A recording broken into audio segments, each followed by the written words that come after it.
हुजूर जैसा पैगंबर कहां से लाओगे, मिसाले फातह खैबर कहां से लाओगे। अगर नसीब से तुम जन्नत में पहुंच भी गए, वहां मदीने का मंजर कहां से लाओगे। अगर नसीब से तुम जन्नत में पहुंच भी गए, वहां मदीने का मंजर कहां से लाओगे। बहुत अच्छे अंदाज में आपने जनाबे अतहर जमाली को मुलाहजा फरमाया। आप हजरात देख रहे हैं। इसके बाद में जनाबे नवाज शरीफ को पेश करते हैं। एक शेर सुनिए जाओ। उसके बाद में आप ही के मस्जिद के इमाम हजरत अल्लामा नफीस अहमद साहब के बिला की कुछ देर की गुफ्तगू आप और हम लोग मुल्क के समाप्त करते हैं। तो एक बार बोल दे सुभान अल्लाह और बोले या रसूल अल्लाह के नात आका को सुनाऊंगा, लेकिन तुम लोग जख्म दिल के दिखाऊंगा, लेकिन तुम लोग। अब ये तुम लोग में कौन है? शाह ने किन की तरफ को इशारा किया है? वो देखें कि मोमिन होने का दावा है, इसके उल्फत गायब है। जिद्दा को कहते हैं जद्दा, जद से पूछो जद्दा गायब है। और हूरों से मिलने की खातिर पढ़ते हो दिन रात नमाज, नूर मोहम्मद नाम है लेकिन इश्क मोहम्मद गायब है। हूरों से मिलने की खातिर पढ़ते हो दिन रात नमाज, नूर मोहम्मद नाम है लेकिन इश्क अहमद गायब है। और मैं तुमसे अपनी शफाअत की सनद क्यों मांगू, मैं तुमसे अपनी शफाअत की सनद क्यों मांगू। जाके तैबा से ही ले आऊंगा, लेकिन तुम लोग जाके तैबा से ले आऊंगा, लेकिन तुम लोग। और इसके सरकारे तो आलम के खनकते सिक्के जाके बरेली से ही ले आऊंगा, लेकिन तुम लोग। इसके सरकारे तो आलम के खनकते सिक्के मैं बरेली से ही ले आऊंगा, लेकिन तुम लोग। अब आइए आपकी समातों के हवाले हजरत अल्लामा नफीस अहमद साहब के बिला तशरीफ ला रहे हैं। इनके इस्तकबाल नारे तकबीर के फजा में किया जाए। नारे तकबीर, नारे रिसालत, मसलके आला हजरत, इश्क मोहब्बत, इश्क मोहब्बत। सहारा जब लगेगा कोई मुझको, उस घड़ी आके बचाएंगे हुजूर मुझको। और है जिसके कल्ब में प्यारे हबीब की उल्फत, खुदा ने कह दिया बस वही प्यारा है मुझको। मियाँ बीवी के हक के ताल्लुक से थोड़ी सी गुफ्तगू करूंगा। अल्लाह रब्बुल इज्जत जल्ल जलालुहु अम्मा नवालुहु अपने कलाम मुक़द्दस में इरशाद फरमाता है, वमिन आयातिही अन खलक़ लकुम मिन अनफुसिकुम अज़वाजा। अल्लाह फरमाता ये अल्लाह की निशानियों में से एक निशानी है। मौला क्या निशानी है तेरी? तेरी बेशुमार निशानियां हैं। अल्लाह ने बेशुमार निशानियां अता फरमाई हैं।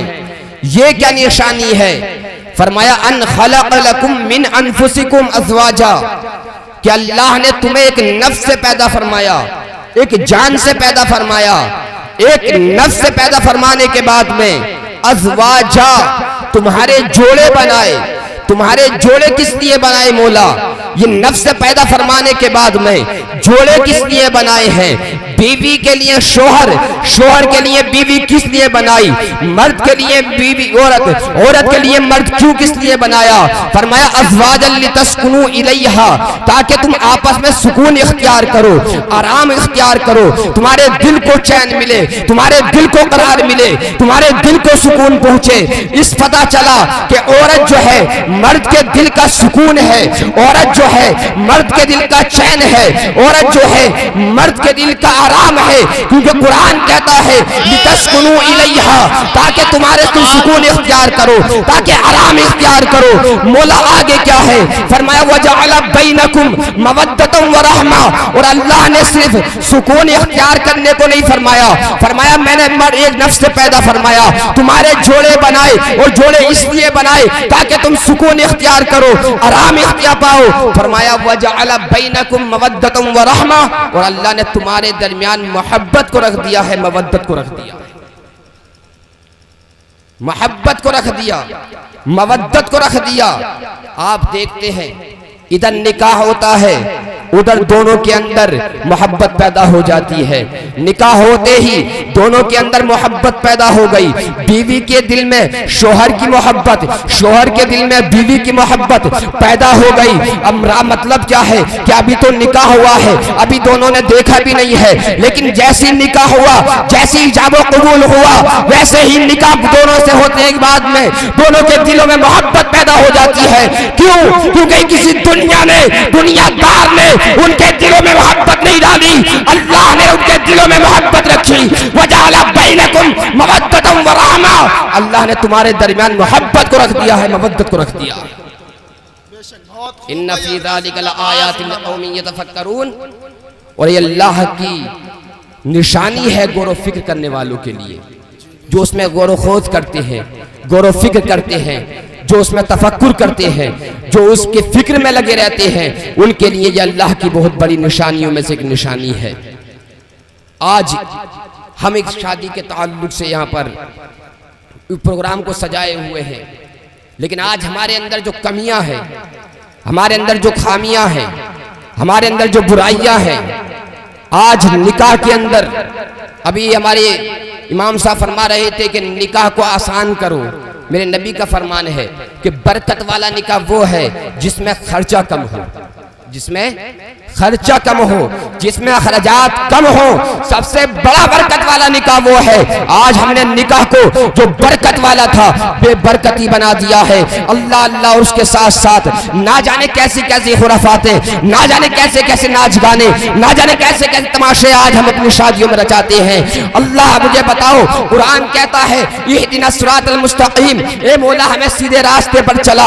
अल्लाह फरमाता सिरातल लज़ीना अनअमता अलैहिम, चल उनके रास्ते पर जिस पर अल्लाह का इनाम है। मौला तेरा इनाम किस पर है? फरमाया अनअमल्लाहु अलैहिम मिनन नबिय्यीना वस्सिद्दीकीना वश्शुहदाई वस्सालिहीन। अल्लाह का इनाम नबिय्यीन पर, अल्लाह का इनाम सिद्दीकीन पर, अल्लाह का इनाम शुहदा पर, अल्लाह का इनाम सालिहीन पर। अब मुझे बताओ कि नबिय्यीन में से, शुहदा में से, सालिहीन में से, सिद्दीकीन में से जिन पर अल्लाह का इनाम जो सीधा रास्ता है, किसी ने अपने बेटे की शादी में रंडियां रचाई थी क्या? कोई दिखा सकता है? कोई बता सकता है?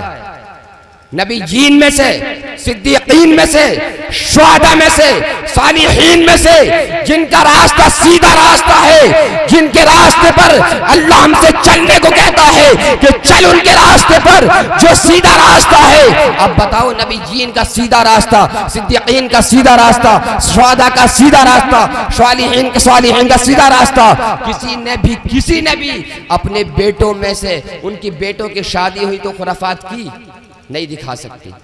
दिखा सकते हो? नहीं दिखा सकते।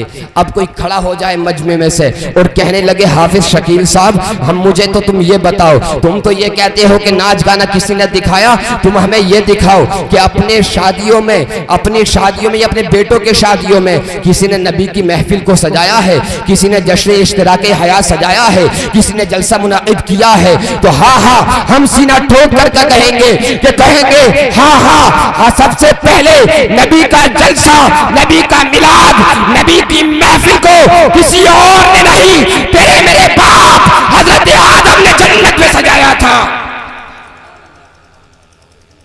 जन्नत में सजाया। कैसे सजाया? कैसे सजाया? हजरत आदम जब जन्नत में रहे, हजरत आदम परेशान और हैरान थे। अल्लाह ने थोड़ी गुनूद की अता फरमाई, थोड़ा सा उन पर नींद का गलबा अता फरमाया। बाएं पसली से उनके एक मिट्टी को निकाल करके बाएं पसली से हव्वा को पैदा फरमा दिया। अब हजरत आदम ने आंख खोली, देखा कि सामने हसीनो जमील खूबसूरत औरत खड़ी बैठी है। आपने हाथ बढ़ाना चाहा, पर्दा हाइल हो गया, दीवार हाइल हो गई, फरिश्ते हाइल हो गए। कहा अद्दी महरिहा, हजरत आदम से फरमाया मैं हजरत हव्वा के महर को अदा करो। अब हजरत आदम अर्ज करते हैं मौला, यहाँ जन्नत में रुपया नहीं है, सोना नहीं है, चांदी नहीं है, यहाँ तो कुछ भी नहीं है। बोला माँ महरुहा, हजरत हव्वा का महर क्या होगा? मौला ने इरशाद फरमाया ए आदम, हजरत हव्वा का महर आखिरी नबी पर 3 मरतबा या 10 मरतबा दुरूद पाक पढ़ दे, यही तेरा नारे तकबीर, नारे रिसालत, मसलके आला हजरत, इश्क मोहब्बत, इश्क मोहब्बत।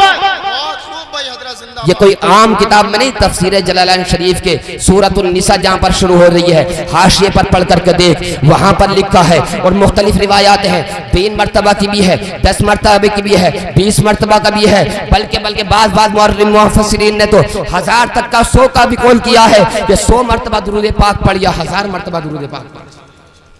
तो किसका जिक्र हो रहा है? निकाह किसका हो रहा है? बोलो किसका हो रहा है? हमारे तुम्हारे बाप हजरत आदम का। और जिक्र किसका हो रहा है? तेरे मेरे नबी का। तेरे मेरे नबी का। यहाँ पर उलमा ने बड़ी वजाहत लिखी है कि अल्लाह ने चाहता तो वैसी हवा को पैदा फरमा देता, लेकिन बाएं पसली से ही पैदा क्यों फरमाया? मेरे आका फरमाते हैं औरत बाएं पसली से पैदा है, ये टेढ़ी है, टेढ़ी रहेगी, ये टेढ़ी है, टेढ़ी रहेगी, क्योंकि इसकी तखलीक बता रही है, इसकी असल बता रही है।